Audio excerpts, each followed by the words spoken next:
Eli Brennan had spent 3 years perfecting the art of being forgettable, which was harder than it sounded on a colony of 2,000 people where everyone knew everyone's business. But Halcyon Ridge was the kind of place where people came specifically to be forgotten: failed prospectors, ex-military with dishonorable discharges, colonists who'd burned bridges on more civilized worlds. Nobody asked about your past because they didn't want you asking about theirs. Eli fit right in. He worked maintenance on the atmospheric processors that kept the settlement breathing, lived alone in a prefab habitat at the colony's edge where the recycled air tasted like metal and dust, and had successfully avoided meaningful human connection since arriving. It was exactly the life he'd designed after leaving Earth, after the disaster, after realizing that being good at saving people didn't matter when you couldn't save enough of them. The colony itself clung to a rocky plateau on a world officially designated HCR7, but called Halcyon by people with a sense of irony, because there was nothing peaceful about a mining settlement where the wind never stopped and the sun set in shades of rust. Beyond human space, the galaxy was vast and crowded with species older and more established than humanity. The Kelthara were one of them, a warrior culture that had been exploring space when Earth was still figuring out agriculture, known for their combat prowess, their strict codes of honor, and the fact that their elite fighters were legends told in bars across 100 worlds. Eli knew about them the way everyone did, through news feeds, diplomatic reports, and the occasional story from merchants who'd seen their ships. He'd never expected to meet one, never wanted to, really. His interaction with aliens was limited to the few off-world traders who passed through Halcyon buying ore and selling supplies, and he preferred it that way. So when he came home from a double shift fixing pressure seals in Sector 7 and found someone waiting outside his habitat, his first thought was that colony security had finally noticed he'd been siphoning extra power for his water heater. His second thought, when he got close enough to actually see who was waiting, was that he'd walked into the wrong housing block and was about to embarrass himself. Because the woman standing at his door was Kelthara, unmistakable from the ears that swept back from her skull in elegant curves, the silver markings that traced her cheekbones like war paint, the way she stood with the kind of posture that came from lifelong combat training.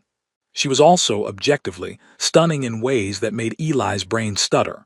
Tall, powerfully built, wearing armor that looked ceremonial and functional simultaneously, etched with glyphs he couldn't read. Her hair was dark, braided in complex patterns, and her eyes were amber, bright, intense, fixed on his door like it held answers to questions he didn't understand. Eli stopped walking, considered turning around and pretending he lived somewhere else. Decided that was cowardly and probably wouldn't work since she was clearly waiting for someone, and he was the only person who lived in this habitat. He approached slowly, hands visible, trying to project non-threatening maintenance worker rather than anything that might require a warrior's attention. "Can I help you?" he asked, proud that his voice came out steady. She turned, and those amber eyes locked onto him with recognition that made absolutely no sense because Eli had never seen her before in his life. He would have remembered. People didn't forget meeting Kelthara warriors, especially not ones who looked like they could fight through a battalion before breakfast. "Eli Brennan," she said, and his name in her voice sounded significant, weighted with meaning he couldn't parse. Her accent was there but controlled, each word carefully pronounced. "I have found you at last." Eli's mind raced through possibilities. Mistaken identity, administrative error, someone using his name for illegal activities he'd have to report to colonial security. "I think you have the wrong person," he tried. "I'm just maintenance. I fix atmospheric processors, very boring, definitely not anyone worth finding." She smiled slightly, and it transformed her face from intimidating to something more complicated. "You are exactly who I seek. May I enter? We have much to discuss, and I would prefer privacy for this conversation." Every instinct Eli had developed over 3 years of careful isolation screamed at him to refuse, to send her away, to maintain the boundaries that kept his life small and manageable. but she was looking at him with something that might have been hope or relief or determination, and turning away a Kelthara warrior who'd specifically sought him out seemed like a good way to create exactly the kind of situation he was trying to avoid. "Sure," he heard himself say, unlocking the door, "but I really think you have the wrong Eli Brennan. It's not that uncommon a name." "There is no mistake," she said, following him inside. "I have been searching for you for 4 years. The habitat was small, living area, sleep alcove, basic kitchen, bathroom that barely qualified. Eli hadn't bothered decorating because decoration implied permanence and permanence implied he planned to stay, and staying implied he'd stopped running. The space was cluttered with repair manuals, tools, empty meal containers, the evidence of someone who lived alone and didn't expect visitors. The Kelthara warrior looked around with an expression Eli couldn't read, then turned back to him with that same intensity.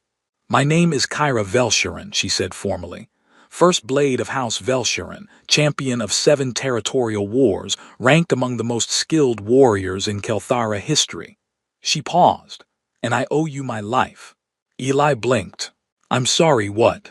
"4 years ago, on Earth, in the undercity of the Megaplex where you worked emergency response, there was an industrial accident, a facility collapse that trapped workers. You entered the structure despite the danger and pulled survivors to safety." Her voice carried the cadence of someone reciting important history. "One of those survivors was me. You saved my life, Eli Brennan. And by the sacred laws of my people, that debt must be repaid." Memory surfaced slowly, not because it wasn't there, but because Eli had spent years trying not to think about that day, about that disaster, about the people he'd saved and the ones he hadn't. The undercity collapse. Illegal workers trapped in substandard conditions. Protocol said wait for hazmat clearance. Eli hadn't waited. He'd gone in with a respirator and a harness and pulled out everyone he could reach, one after another, until the structure groaned and someone dragged him out before the final collapse. He remembered faces in flashes, terrified, injured, covered in dust. He'd gotten them to medical services and moved on because that was the job, because there were always more emergencies, because you didn't dwell on the saves when you were still thinking about the losses. "I don't remember you specifically," Eli admitted. "There were a lot of people that day. You were just—" He stopped. "You were unconscious, weren't you? Woman, mid-20s, bleeding from a head wound, trapped under debris." "Yes." Kyra's voice softened slightly. "I was conducting covert diplomatic work on Earth when the collapse was triggered deliberately to eliminate me. I accepted my death as honorable. And then you appeared through the smoke and refused to let me die."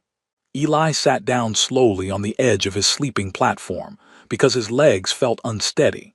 "You're saying I accidentally saved a Kelthara diplomat during a disaster I barely remember, and you've been looking for me ever since." "Not a diplomat. A warrior assigned to investigate smuggling operations between our species. And yes."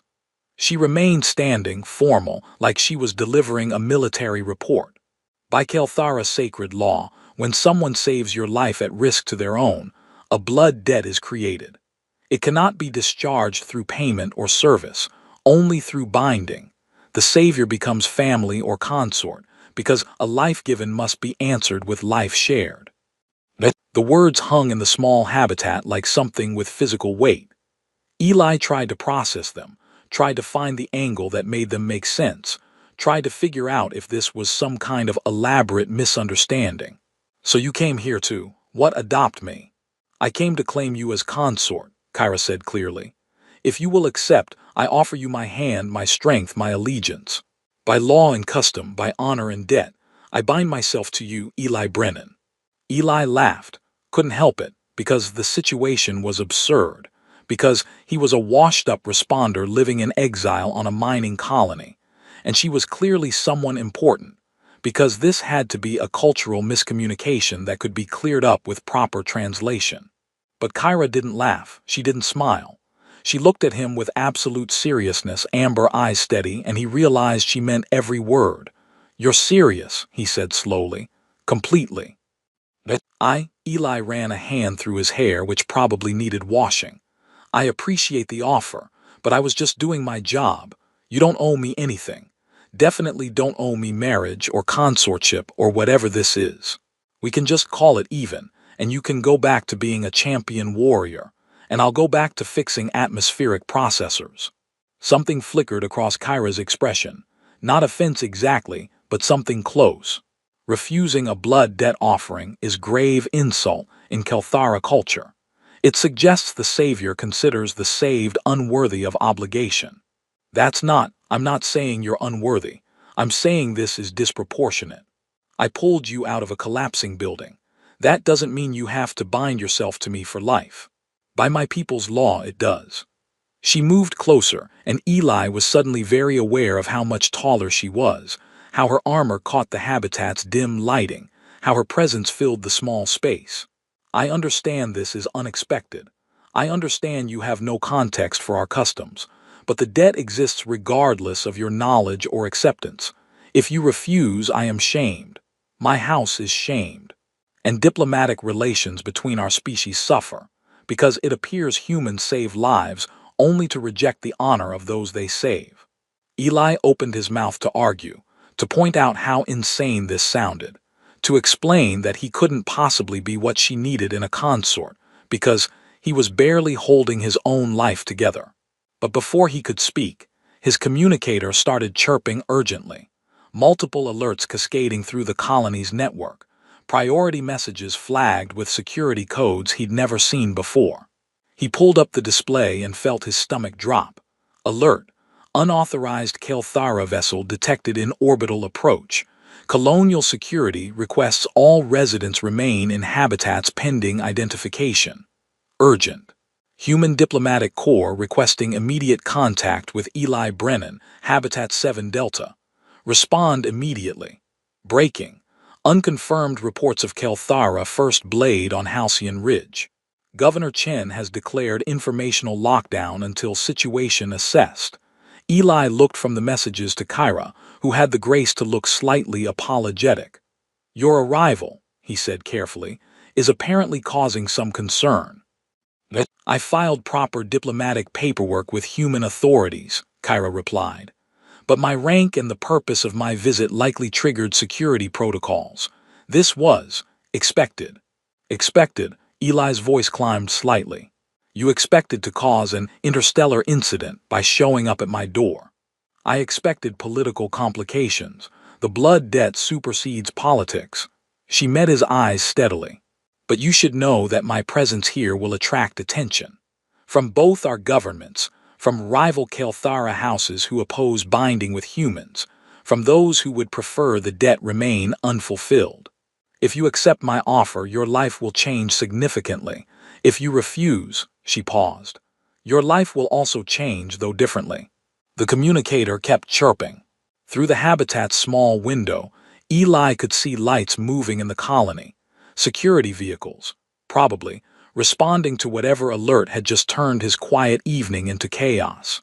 And standing in his cluttered living space was the most attractive and terrifying woman he'd ever met, telling him she wanted to bind herself to him because he'd done his job 4 years ago, and apparently that created magical life debts in alien cultures. Eli sat there, watching his carefully constructed isolation crumble in real time, and wondered if there was any possible response that wouldn't end with his life getting significantly more complicated. Okay, he said finally. Before my communicator explodes or colonial security breaks down my door, can you explain exactly what accepting or refusing actually means? Specifically, in terms that a maintenance worker with no diplomatic training can understand. Kyra nodded, and something in her expression suggested she'd been hoping he'd ask. She sat down across from him, suddenly less warrior and more person, and began to explain the blood debt and everything it entailed. Outside, the colony descended into controlled chaos. Inside, 2 people from different worlds tried to figure out if a 4-year-old rescue could become the foundation for something neither of them had expected. And Eli, listening to her speak, realized that forgetting was about to get a lot harder. The Colonial Administration Building was not designed to handle diplomatic crises, which became immediately obvious when Eli arrived to find three separate groups of people, all trying to shout at each other in the lobby. Colonial Administrator Chen, a hard woman in her 60s who'd run Halcyon Ridge for 15 years, stood behind a makeshift security perimeter looking like she regretted every life choice that had led her here. A human diplomatic team had arrived via emergency shuttle and were arguing with local security about jurisdiction. And a group of Kelthara delegates, Eli counted 5, all wearing formal robes and carrying themselves with warrior discipline, were arranged in what looked like a defensive formation near the entrance. Kyra walked beside Eli with the calm of someone who'd caused this exact situation before and knew how it would play out. She'd insisted on accompanying him, arguing that her presence was required for any discussion of the blood debt. Eli hadn't argued, partly because she was right, mostly because having her nearby felt safer than facing this alone. Administrator Chen spotted them, and her expression cycled through relief, anger, and resignation. "Lieutenant Brennan," she called over the chaos, using his old rank from Earth, "we need to talk, now." They were ushered into a conference room that smelled like recycled air and stress. The diplomatic team consisted of 3 humans: Ambassador Akaffer, a career diplomat who looked exhausted; Commander Yates from Fleet Intelligence, who looked suspicious; and a cultural liaison named Rivera who kept taking notes. The Kelthara delegation included an elder named Sevrak Thon who spoke for the group, and several younger warriors who watched Kyra with expressions ranging from respect to disapproval. Everyone sat. Everyone stared at Eli. "So," Administrator Chen began, voice tight with control, "would someone like to explain why a Kelthara First Blade has appeared on my colony claiming blood debt with one of my maintenance workers?" "He is not merely a maintenance worker," Kyra said before Eli could respond. "He is Eli Brennan, savior and honor-bound, to whom I owe life debt under sacred law." Ambassador Akaffer leaned forward with the expression of someone delivering very bad news. "Mr. Brennan, are you aware that Kyra Velsharan is not just any warrior? She's ranked among the most skilled combatants in Kelthara history, connected to one of their most powerful noble houses, and politically significant enough that her personal choices affect interspecies relations." "I'm getting that impression, yes," Eli replied. "And you're aware that she's claiming you as consort under their blood debt laws." She mentioned that. "And you understand this is creating a massive diplomatic incident because if you accept, we're essentially binding a human civilian to Kelthara nobility, which sets precedents about legal jurisdiction, cultural obligations, and the political status of humans in their society." Eli looked at Kyra, who remained perfectly composed despite being discussed like a problem to solve. "I'm starting to understand that, yeah." Commander Yates cut in, voice sharp. "What we need to understand is your relationship with the First Blade. How did you come to save her life? Were you working with Kelthara intelligence?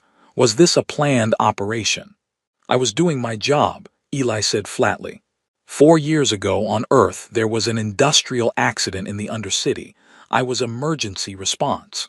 I went in and pulled out survivors. One of them happened to be her. I didn't know she was Kelthara, didn't know she was nobility, didn't know I was creating some kind of magical life debt. I was just trying to stop people from dying." "He risked his life," Kyra added quietly. "The structure was collapsing. Protocol required waiting for safety clearance. He ignored protocol and entered anyway. Without his intervention, I would have died." Sevrak Thon, the Kelthara elder, spoke for the first time. His voice was deep, resonant, carrying weight. "The blood debt is clear under our law. Life given for life saved.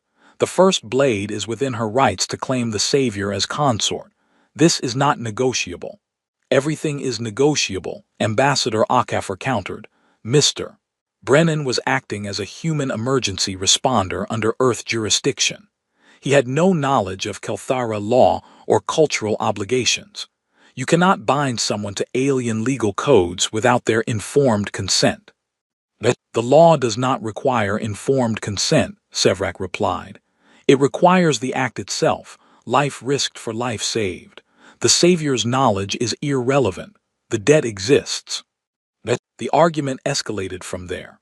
Humans arguing about autonomy and jurisdiction. Kelthara arguing about sacred tradition and legal precedent.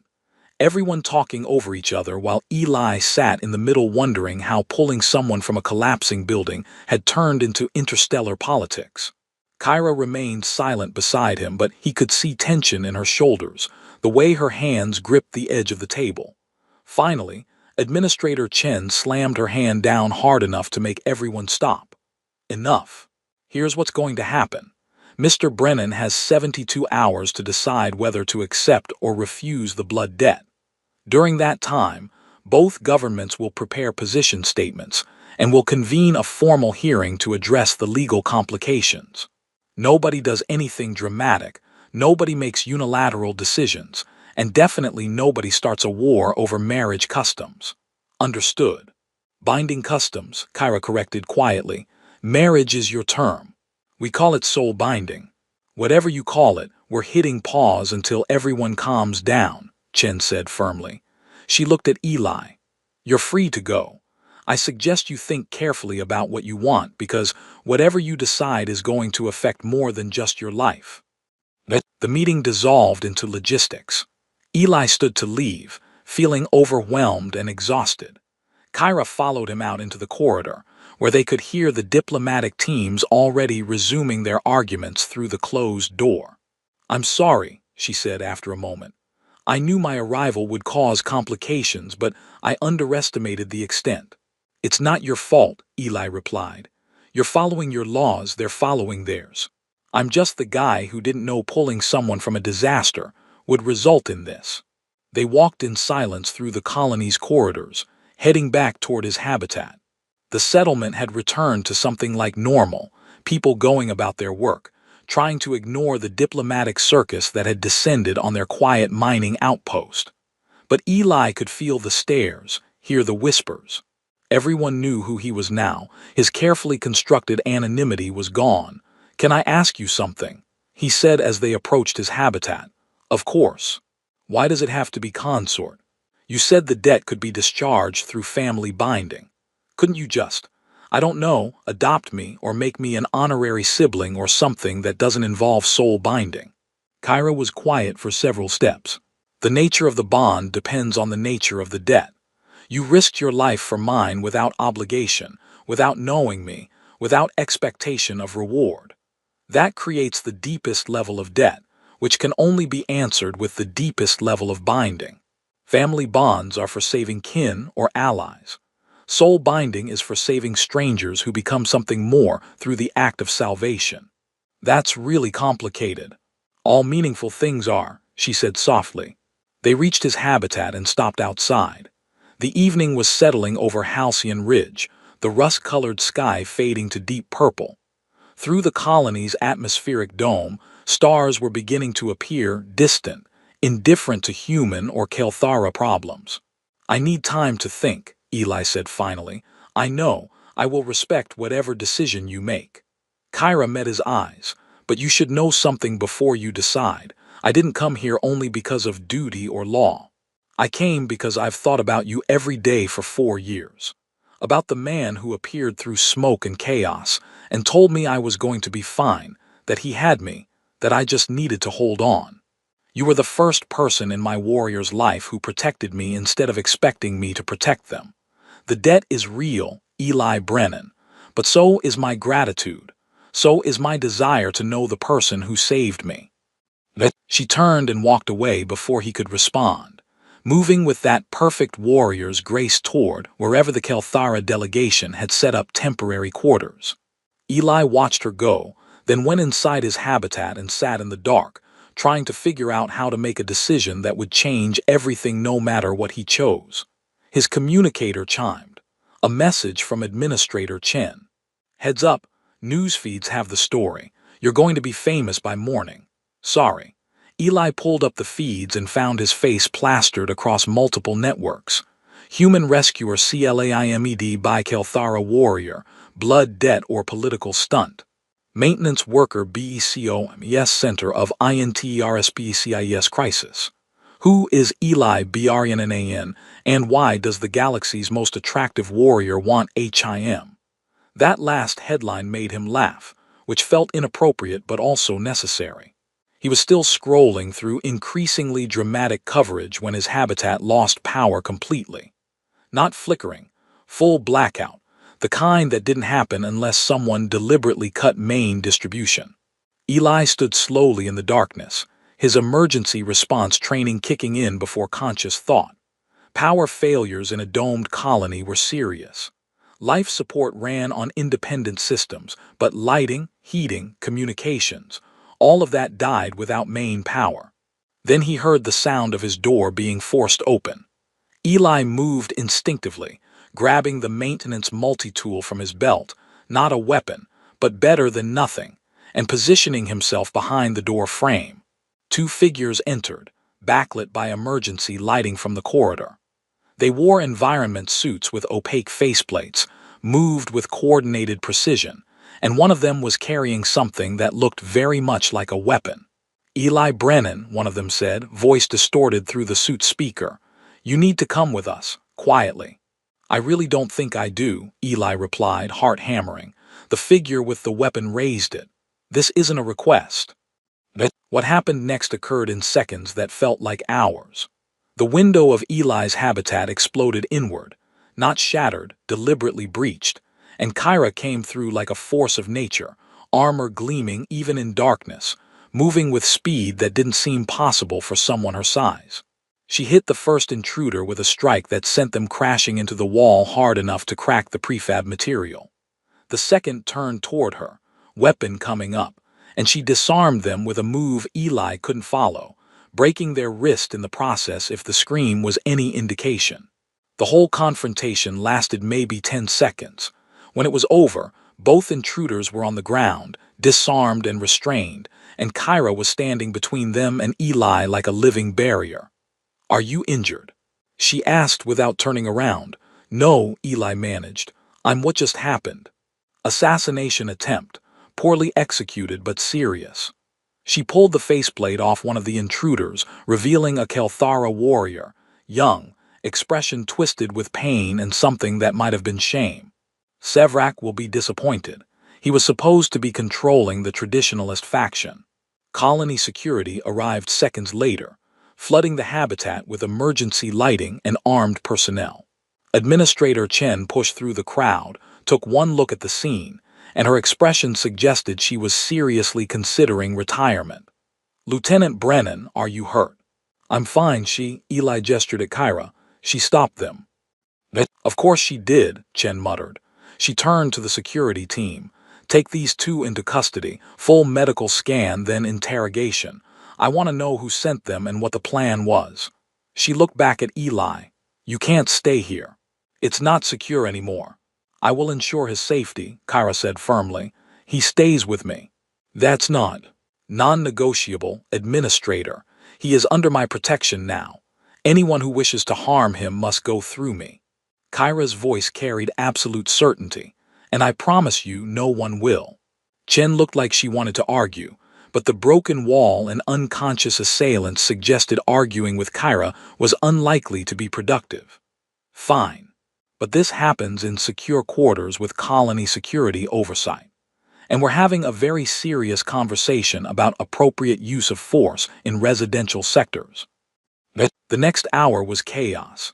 Statements to security, medical checks, the intruders being hauled away while shouting about tradition and honor, and how humans were corrupting Kelthara sacred law.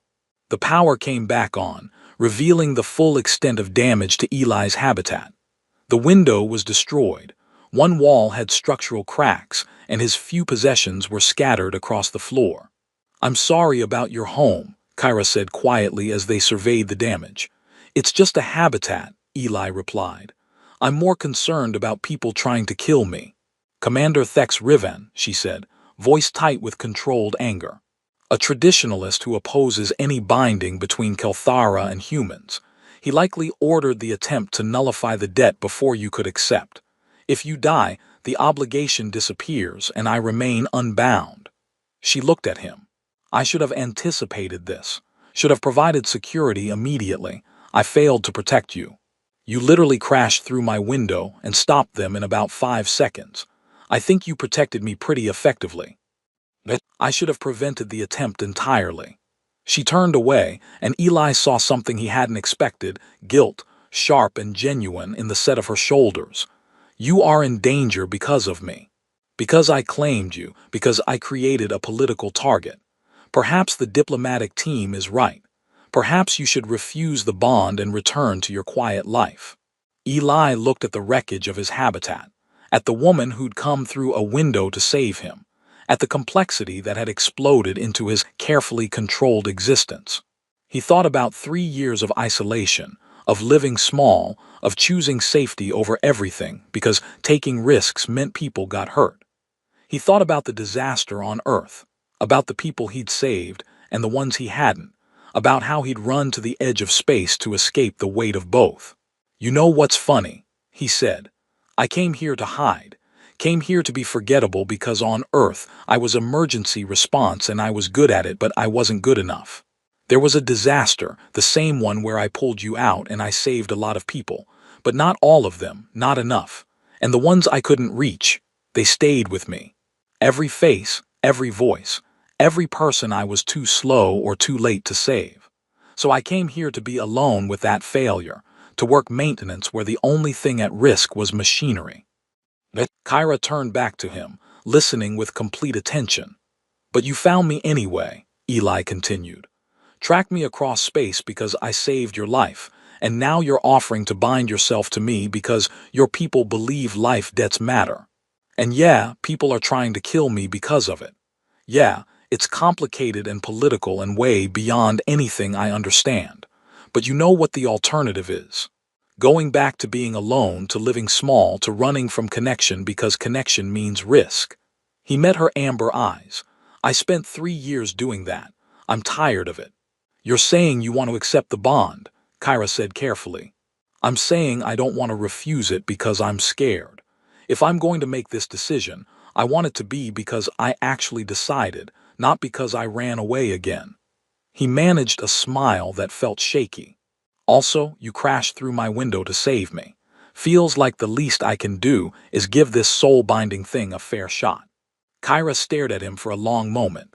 Then slowly, something changed in her expression, walls coming down, the warrior mask falling away to show the person beneath. You're certain, even knowing the danger, the political complications, the fact that you'll be bound to someone you barely know. I'm not certain about anything except that I'm done running, Eli replied. So yeah, let's do this. Let's see if a 4-year-old rescue can become something worth keeping. She smiled then, really smiled, not the warrior's mask but genuine warmth and relief, and something that might have been hope. Then I will protect you, Eli Brennan. From traditionalists, from political enemies, from anyone who thinks they can harm what is mine. You saved me once. Now I save you. That is what consorts do. Also apparently they crash through windows, Eli added. Only when necessary, Kyra replied, and her smile widened. Usually we use doors. The binding ceremony was scheduled for 3 days later, which was apparently rushing things by Kelthara standards, but everyone agreed that waiting longer just gave assassins more opportunities. Eli spent those 3 days learning more about Kelthara culture than he'd ever imagined needing to know, the formal vows he'd need to speak, the ritual significance of different gestures, the social structure he was binding himself into. Kyra was patient, teaching him pronunciation and context, explaining that the ceremony itself was less about romance and more about formal recognition of obligation fulfilled. Kelthara don't marry for love initially, she explained one evening as they reviewed ceremony protocols in the secure quarters colony security had assigned them. We bind for duty, for alliance, for honor. Love, if it comes, develops after the binding. It's considered more stable that way, building affection on the foundation of commitment rather than the reverse. That's very practical and also kind of sad, Eli observed. Is it? Your people bind for emotion and then struggle when emotion fades. We bind for structure and then discover emotion within it. different approaches to the same goal. Which is not being alone, Kyra said softly. Finding someone who stands beside you when everything else fails. They'd fallen into an easy rhythm over the past days, formal lessons transitioning into actual conversation. Kyra asking about Earth and human culture, Eli asking about Kelthara history and the wars she'd fought. He learned she was 34 by human years, had been training as a warrior since. Why did you become a warrior? He asked one night. Because I was good at it, she replied, and because in Kelthara culture excellence demands pursuit. To have a gift and not develop it is considered wasteful. She paused. But also because warriors protect people. I like that purpose, being the one who stands between danger and those who cannot fight. That's why I became a responder, Eli admitted. Same reason, wanting to be the one who helps. Then we are similar in the ways that matter, Kyra said, and something in her voice made him look up to find her watching him with an expression he couldn't quite read. I am glad the debt brought me to you, Eli Brennan. Even with the complications. The ceremony itself was held in the colony's largest assembly hall, hastily converted into something that could accommodate both Kelthara tradition and human witnesses. Both governments sent delegations, humans led by Ambassador Akafar, Kelthara led by Sevrak Thon and including warriors from multiple houses. Commander Thex, Riven had been arrested for ordering the assassination attempt, but his faction still sent representatives to witness an object if they found grounds. Eli wore formal clothes borrowed from colony administration, because he didn't own anything remotely ceremonial. Kyra wore full warrior regalia, armor polished to mirror brightness, ceremonial blades at her hips, her hair braided in patterns that apparently signified she was entering a soul binding of highest honor. She looked stunning and intimidating and completely out of his league, and Eli tried not to think about how many people were watching him bind himself to someone who could probably conquer small planets before breakfast. The ceremony began with Sevrak Thon speaking in formal Kelthara, explaining the blood debt and its significance. Then it was Eli's turn to speak the acceptance vows, words he'd memorized phonetically, promising partnership and mutual protection, acknowledging the debt and his willingness to answer it through binding. His pronunciation was probably terrible, but he meant every word. Kyra responded with the traditional binding vows, offering her strength and allegiance, claiming him formally as consort under the laws of her people. Her voice was steady, clear, carrying through the assembly hall with absolute certainty. Then came the part Kyra had warned him about, the blade offering. She removed one of the ceremonial weapons from her belt, a beautiful piece of craftsmanship that looked both decorative and deadly, and held it horizontally between them. In Kelthara tradition, she said in English for the benefit of human witnesses, a warrior's blade represents their honor, who they are beneath armor and title. To offer your blade to your consort is to trust them with your true self, without pretense or protection. She looked at him steadily. Eli Brennan, I offer you my blade. Will you keep it safe? Eli took it carefully, feeling the weight of the weapon and the symbolism. I will, he said, hoping that was the right response. Kyra smiled. Then she did something he hadn't expected. She removed her helmet, the final piece of armor, and set it aside. In Kelthara culture, Sevrak had explained, removing your helmet before your consort symbolized removing your last defense, choosing vulnerability over protection. I trust you with my honor, she said quietly just for him, with who I am when the warrior mask comes off. I'll do my best not to break it, Eli replied, and she actually laughed. Sevrak declared the binding complete under Kelthara law. Ambassador Akafar added formal recognition from human authorities. The assembly responded with acknowledgement, some enthusiastic, some grudging, all of it witnessed and recorded and official. It was done. Eli stood there holding a ceremonial blade, bound to a woman he'd known for less than a week, surrounded by diplomats and warriors and people still debating whether this was precedent-setting unity or catastrophic mistake. And somehow it felt right, felt like choosing something instead of running from it. Kyra stepped closer, took his free hand in hers. How do you feel? She asked quietly. Terrified and hopeful and completely out of my depth, Eli admitted. Also like I just made a decision I can't take back. Kilthara bindings are permanent, she confirmed. But I will spend my life ensuring you do not regret this choice. That's a lot of pressure. That is partnership. The reception afterward was mercifully brief. Formal congratulations, statements for record, messages from both governments acknowledging the binding and hoping it represented positive relations between species. Commander Thex Riven's representatives left immediately, which everyone agreed was probably for the best. The human delegation looked cautiously optimistic that this wouldn't explode into full diplomatic crisis. The Kelthara seemed divided between those who thought Kyra had honored ancient tradition and those who thought she'd made a terrible mistake binding herself to a human. Finally, they were released back to their quarters, now officially shared, with Eli's few possessions moved from his destroyed habitat. Kyra removed her formal armor piece by piece, setting each component aside with careful precision, until she stood in the lighter underlayer that was practical rather than ceremonial. So, Eli said, setting her blade carefully on a table because it seemed like the kind of thing you didn't just drop on the floor. We're soul-bound. What happens now? Now we figure out how to make this work, Kyra replied. I am assigned to diplomatic duties that will require traveling to Kelthara homeworld and various human colonies. You are bound to me, which means you travel with me. Your life is no longer here. I figured that part out. And we learn about each other. Build the partnership that the ceremony recognized but doesn't create automatically. She sat on the edge of the sleeping platform, and for the first time since he'd met her, looked uncertain. I have been a warrior my entire life, Eli. I know combat and duty and honor. I do not know how to be a consort, how to share space with someone, how to, she stopped. How to be vulnerable without it being weakness.